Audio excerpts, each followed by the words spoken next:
Assalamualaikum warahmatullahi wabarakatuh.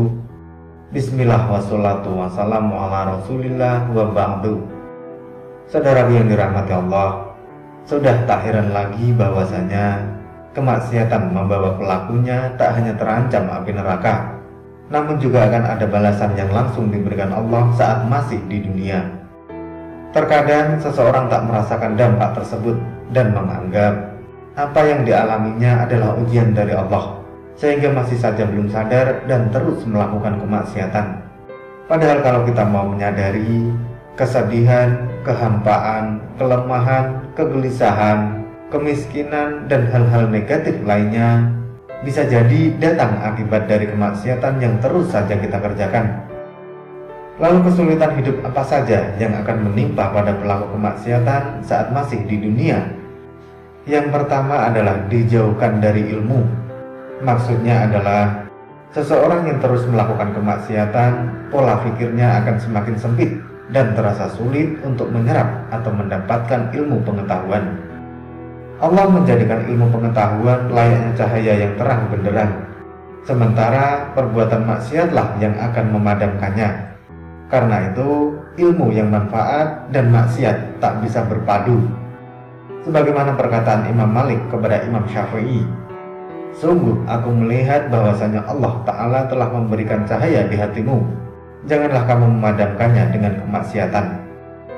Dari hadis tersebut sudah sangat jelas dikatakan bahwa kemaksiatan bisa memadamkan cahaya dalam hati. Apabila hati tidak ada cahaya terang, maka bisa dikatakan seseorang akan sangat sulit untuk menyerap, bahkan melakukan hal-hal yang bermanfaat untuk diri sendiri maupun orang lain. Lalu kesulitan yang kedua adalah terhalang dari rezeki. Kita semua tahu salah satu dibukanya rezeki seseorang adalah karena ketakwaannya kepada Allah Subhanahu wa Ta'ala. Hal ini pun berlaku sebaliknya. Apabila seseorang sering melakukan perbuatan maksiat, maka insya Allah rezeki yang datang dari Allah akan terhalang. Hal ini disebabkan karena dosa dari perbuatan maksiat yang dikerjakannya. Imam Ahmad pernah berkata dalam Al-Musnad, sungguh seorang hamba akan terhalang dari rezeki karena dosa yang ia kerjakan. Seseorang akan kembali dibuka rezekinya jika ia meninggalkan kemaksiatan dan bertaubat darinya. Mungkin saudaraku juga pernah merasakan sendiri, yakni rezeki terasa sulit datang, sangat sulit mencari pekerjaan, dan lain sebagainya. Apabila seperti itu, cobalah saudaraku ingat-ingat perbuatan maksiat apa yang pernah saudaraku kerjakan. Jika sudah ingat, segeralah bertobat dan memohon ampunan kepada Allah Subhanahu wa Ta'ala, supaya rezeki dari saudaraku semuanya bisa dibuka kembali. Lalu yang ketiga adalah dipersulit urusannya. Ketika menghadapi suatu urusan, orang yang gemar bermaksiat kepada Allah akan dipersulit jalan keluarnya. Ia akan menghadapi banyak masalah hidup, dan seolah-olah masalah tidak pernah kunjung selesai. Mungkin selama ini kita hanya mengira kesulitan yang kita alami hanyalah sebagai ujian dari Allah kepada kita. Namun perlu diketahui, ujian dan hukuman sangatlah berbeda.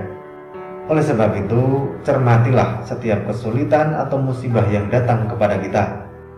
Apabila kita sering melakukan perbuatan maksiat, kemungkinan itu adalah hukuman. Dan taubat menjadi jalan utama supaya lepas dari segala kesulitan yang menimpa kita. Lalu yang keempat adalah hati yang terus gelisah. Kegundahan dan kegelisahan akan selalu dirasakan oleh seseorang selama ia diliputi dengan kemaksiatan. Sebesar apapun kenikmatan dari maksiat yang didapatnya, ia tak akan merasakan kehidupan yang damai dan tenang. Karena rasa gelisah akibat maksiat sangat jauh berbeda dengan rasa gelisah biasa. Umumnya rasa gelisah tersebut dibarengi dengan rasa ketakutan dan kekhawatiran yang berlebih, sehingga orang yang sering melakukan perbuatan maksiat akan terus merasa was-was. Ada penyair yang mengatakan, jika dosa-dosa itu telah membuatmu gelisah, tinggalkanlah dosa itu, niscaya kamu akan merasakan ketenangan dalam hidup. Lalu yang kelima adalah kesulitan bermuamalah atau bersosialisasi. Orang yang sering mengerjakan maksiat umumnya tak akan lagi bisa merasakan kebaikan dari seorang teman, kerabat, bahkan pasangan. Para ulama terdahulu pernah mengatakan berdasarkan dari pengalamannya, sungguh saat aku bermaksiat kepada Allah, aku merasakan dampak buruknya pada tingkah laku istriku dan hewan tungganganku.